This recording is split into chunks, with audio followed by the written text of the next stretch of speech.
Web series stand up पर Uttar Pradesh police ने मुंबई में कार्रवाई की है। यूपी पुलिस ने डायरेक्टर अली अब्बास जफर के घर पर नोटिस चस्पा किया है।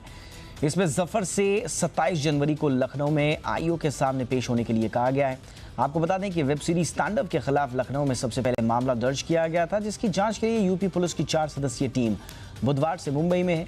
तांडव के कलाकारों पर धार्मिक भावना भड़काने का आरोप है। यूपी के बाद तांडव के खिलाफ मध्य प्रदेश और महाराष्ट्र में भी एफआईआर दर्ज की गई है। तांडव पर अभी विवाद थमा नहीं कि एक और वेब सीरीज विवादों में आ गई है। सुप्रीम कोर्ट ने मिर्जापुर वेब सीरीज के निर्माताओं अमेजॉन प्राइम वीडियो के नोटिस जारी किया है। सुप्रीम कोर्ट ने यह नोटिस एक याचिका की वजह से भेजा है, जिसमें कहा गया है कि इस वेब सीरीज में मिर्जापुर की गलत तस्वीर पेश करने की कोशिश की गई है, जिससे जिले की छवि खराब हुई है। याचिका में यह भी कहा गया है कि वेब सीरीज में हकीकत से परे चीजें दिखाई गई हैं। मिर्जापुर की छवि ऐसी नहीं है जैसी दिखाई गई है। आपको बता दें कि हाल ही में एक वाकया सामने आया था, जिसमें एक व्यक्ति को इंटरव्यू में अपमानित सिर्फ इसलिए करके निकाल दिया गया क्योंकि वो मिर्जापुर जिले का रहने वाला था। बिहार के नेता प्रतिपक्ष तेजस्वी यादव सीएम नीतीश कुमार और केंद्र सरकार पर जमकर बरसे। तेजस्वी ने आरोप लगाते हुए कहा कि बिहार सरकार ने एपीएमसी एक्ट को खत्म कर दिया, जिससे किसानों की परेशानी कम करने की बजाय बढ़ गई है। तेजस्वी ने कहा कि भले ही वो विधानसभा चुनाव हार गए हों, लेकिन उनका राज्य के प्रति संकल्प और समर्पण कायम है। उन्होंने कहा कि भले ही राज्य में उनकी सरकार न हो, लेकिन वो पढ़ाई, दवाई, सिंचाई, सुनवाई, कमाई और कार्रवाई के सिद्धांत पर कायम रहेगी। राम मंदिर निर्माण के लिए लगातार लोगों का दान देने का सिलसिला जारी है। इसी क्रम में पूर्व क्रिकेटर और बीजेपी सांसद गौतम गंभीर सामने आए हैं और पश्चिम बंगाल के राज्यपाल जगदीप धनखड़ भी। बीजेपी सांसद गौतम गंभीर ने राम मंदिर निर्माण के लिए 1 करोड़ रुपए दान दिया है। इस मौके पर गंभीर ने कहा कि उनके पूरे परिवार की तरफ से मंदिर निर्माण के लिए एक छोटा सा योगदान है। वहीं पश्चिम बंगाल के राज्यपाल जगदीप धनखड़ ने और उनकी पत्नी ने 5 लाख रुपए का दान किया। इस मौके पर धनखड़ ने कहा कि उन्होंने दान निजी तौर पर दिया है। आपको बता दें कि पिछले कुछ दिनों में मंदिर निर्माण के लिए राष्ट्रपति रामनाथ कोविंद, महाराष्ट्र के राज्यपाल भगत सिंह कोश्यारी, बिहार के राज्यपाल फागू चौहान, उत्तर प्रदेश के मुख्यमंत्री योगी आदित्यनाथ समेत कई हस्तियों ने चंदा दिया है। जनवरी खत्म होने को है, लेकिन दिल्ली समेत उत्तर भारत में हाड़ कपा देने वाली ठंड जारी है। मौसम विभाग के मुताबिक पहाड़ों पर हो रही बर्फबारी की वजह से निचले इलाकों में ठंड कम नहीं हो रही है और परेशानी की बात यह है कि आने वाले 1 हफ्ते में मौसम बदलने के आसार भी नजर नहीं आ रहे हैं। मौसम विभाग के मुताबिक 22 से 24 जनवरी के बीच देश के उत्तर पश्चिम राज्यों में बादलों का डेरा रहेगा। कुछ जगहों पर बारिश होने की संभावना भी है। दिल्ली में ठंड के कारण पारा 60 डिग्री सेल्सियस तक गिर गया है और पहाड़ी इलाकों में बर्फबारी की आशंका की वजह से जल्द दिल्ली में ठंड कम होने का उम्मीद नहीं है। एक्टर वरुण धवन की शादी की चर्चा जोरों पर है। वो नताशा दलाल के साथ अपनी नई जर्नी की शुरुआत करने जा रहे हैं। वरुण अलीबाग में नताशा के साथ शादी करेंगे। वरुण की शादी एक प्राइवेट सेरेमनी में होगी। जिस जगह वरुण और नताशा की शादी होने वाली है उसे पूरी तरह से कवर किया जा रहा है, जिससे फोटोज न लिए जा सके। वरुण धवन की शादी में सिर्फ घरवाले और करीबी दोस्त शामिल होंगे। बता दें कि वरुण और नताशा की शादी 24 जनवरी को होने की खबरें हैं, लेकिन ऑफिशियली उनकी शादी को लेकर कोई अनाउंसमेंट नहीं किया गया है। सुशांत सिंह राजपूत की मौत के बाद आज उनकी पहली बर्थ एनिवर्सरी है। इस मौके पर आज फिर कंगना रनौत ने नेपोटिज्म का मुद्दा उठाया। कंगना ने अपनी सोशल मीडिया पोस्ट में यशराज फिल्म्स, करण जौहर, महेश भट्ट का नाम लेते हुए लिखा कि इन सभी ने मिलकर सुशांत को मार डाला। सुशांत के दोस्तों ने भी उनका बर्थ एनिवर्सरी पर उन्हें याद किया।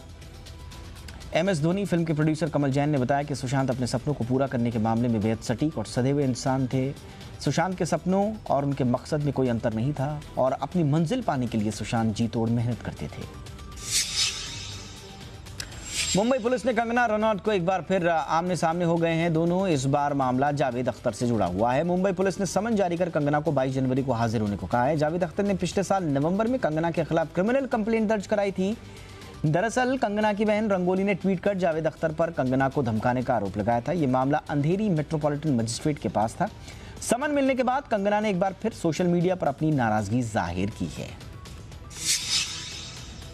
बॉम्बे हाई कोर्ट ने एक्टर सोनू सूद की उस याचिका को खारिज कर दिया है, जिसमें उन्होंने बीएमसी का नोटिस खारिज करने की मांग की थी। जस्टिस पृथ्वीराज चौहान की सिंगल बेंच ने सोनू की अर्जी को Maharashtra regional town planning act की धारा 53 के तहत गलत पाया। पूरा मामला सोनू के एक होटल से जुड़ा है। बीएमसी का आरोप है कि सोनू ने रिहायशी इमारत में 2 बार अवैध निर्माण किया और उसे होटल में बदल दिया। बीएमसी के नोटिस के खिलाफ सोनू पहले सिटी सिविल कोर्ट में गए।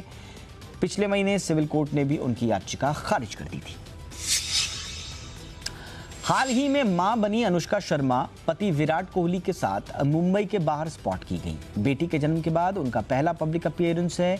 इस दौरान अनुष्का और विराट ने खुशी खुशी पैपराजी को पोज भी दिए। विराट और अनुष्का की क्लिनिकल विजिट की फोटो सोशल मीडिया पर जमकर वायरल हो रही है। कोरोना प्रोटोकॉल का पालन करते हुए दोनों ने मास्क भी लगाया था, लेकिन सबसे ज्यादा ध्यान विराट के 2 चश्मों ने खींचा।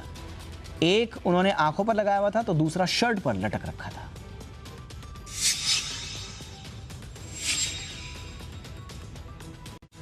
ऑस्ट्रेलिया में शानदार जीत के बाद टीम इंडिया आज भारत लौटी। मुंबई एयरपोर्ट पर ढोल नगाड़ों के साथ खिलाड़ियों का जबरदस्त स्वागत किया गया। मुंबई पहुंचने वाले खिलाड़ियों में अजिंक्य रहाणे, रोहित शर्मा, पृथ्वी शॉ और कोच रवि शास्त्री शामिल थे।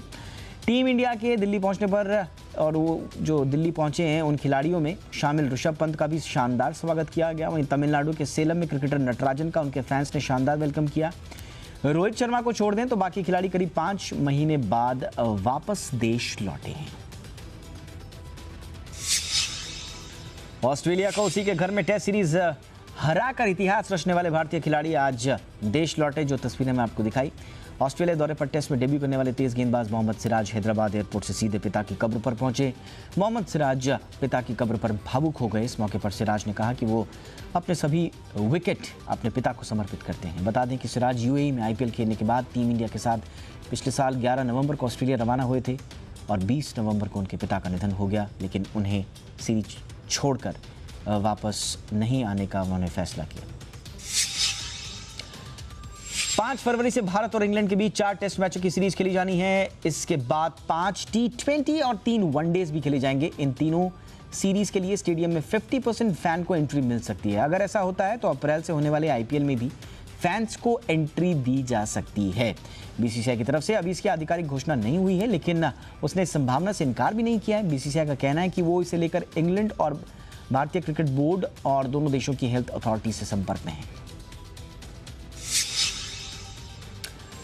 पुर्तगाल के क्रिस्टियानो रोनाल्डो ने फुटबॉल इतिहास में सबसे ज्यादा गोल करने का रिकॉर्ड अपने नाम कर लिया है। रोनाल्डो ने यह उपलब्धि इटालियन सुपर कप के फाइनल में हासिल की।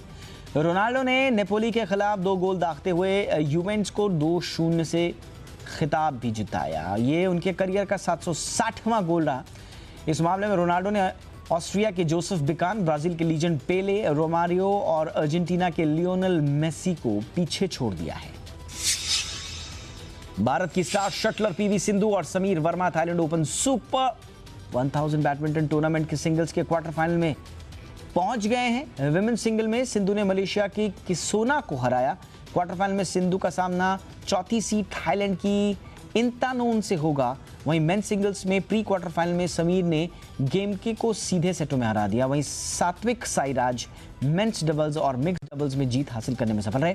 सात्विक मिक्स डबल्स में अश्विनी पोनप्पा के साथ और मेंस डबल में चिराग शेट्टी के साथ खेल रहे हैं।